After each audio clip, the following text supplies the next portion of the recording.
seed of anger, if you don't identify it, can disrupt your entire life. If we just had a moment to just be honest, underneath the surface of your praise is a seed of anger. You're angry that you haven't made the rent yet. You're angry that you're not further along in your career. You're angry that you're still single. You're angry that you don't have what you've been praying for. You're angry. Be mindful of your anger, because your anger will be the seed of rebellion against the relationship with your Father. We're led to believe the younger one must have had some anger because he said to his dad, "Give me what is mine now." Now watch this. It says the father divided his property between them. It doesn't say he tried to convince him. It doesn't say he tried to talk him out of it.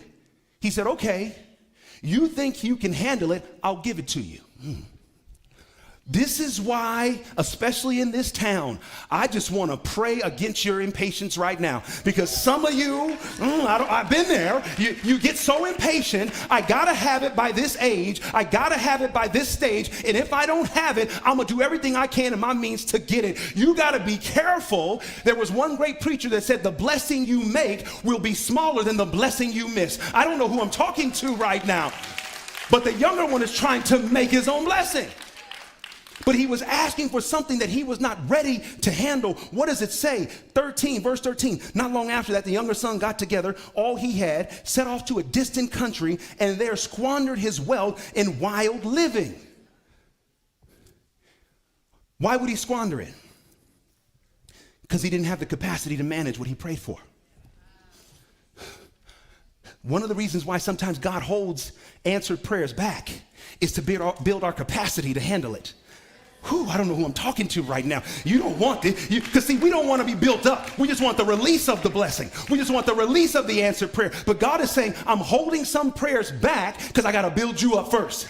Because if I release it to you, you will not have the integrity or the character to handle it.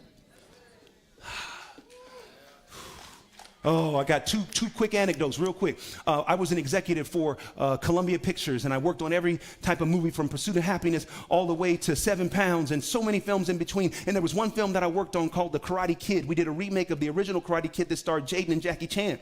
This was the first movie that I had the opportunity to run as an executive. But here's the problem. Before I got the opportunity to run it, I was impatient. So initially, I was the junior executive. I was the second executive on the project. There was a more senior executive. Instead of me trusting God's plan, I created my own plan.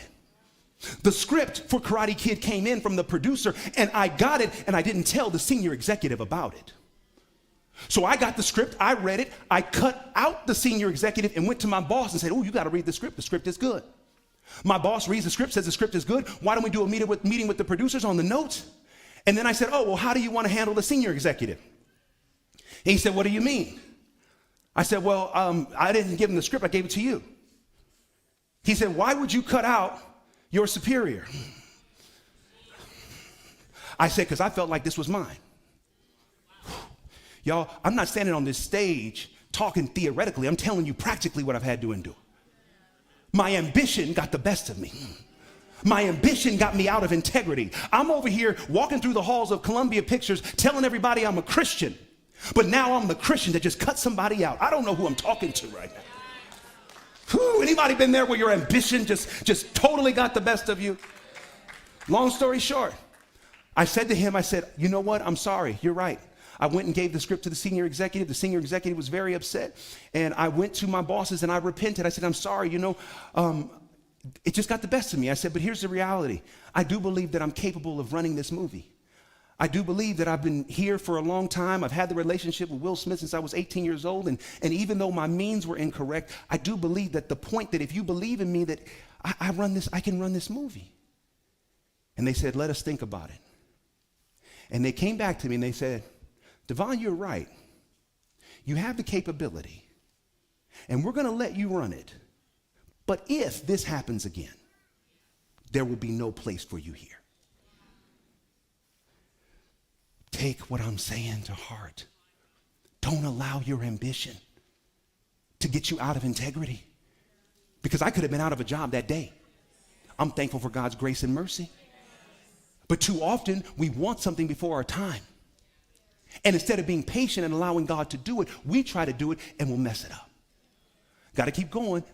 It says that he lost his money in wild living. We come to find out later on, he spent a lot of his money with prostitutes. And I don't know if there were strip clubs in that day, but maybe that's what, you know.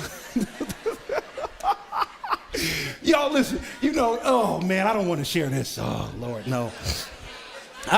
Here's all I'm going to say real quick. See, if y'all are holding space for me, I can just say what I got to say without fear of judgment. You know, about 30 years ago, a buddy of mine was getting married, and he had the bachelor party at a strip club. So I went.